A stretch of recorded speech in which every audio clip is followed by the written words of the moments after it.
So here's my latest twist on quiche. I put ham and cheese and eggs, of course, in a hash brown crust.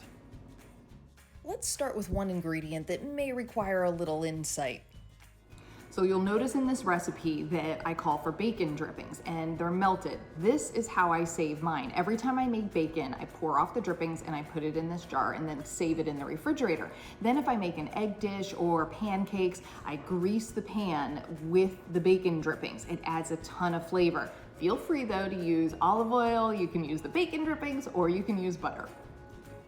So here's the first place where I use the melted bacon drippings. I pour a little in the bottom of my pie plate and then I run it around the sides as well. And of course I spill a little here somewhere.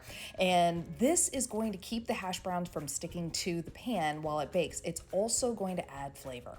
I also put some of the reserved bacon drippings into the hash brown mixture along with the rest of the seasonings. Give it a good stir, make sure it's all combined really evenly, and then put that into the pie plate. Try to press it into the bottom and along the sides as evenly as you possibly can, and then put it into the oven to pre-bake it. Next, we're on to the quiche filling, which is really easy. In my case, I used just egg whites this time, along with milk and the cheese and the seasonings, the ham and the scallions. Mix that all together, and then you're gonna pour it into the pre-baked pie crust. It all goes in at once, put it in the oven, and when it comes out, man, oh man, does that look good or what?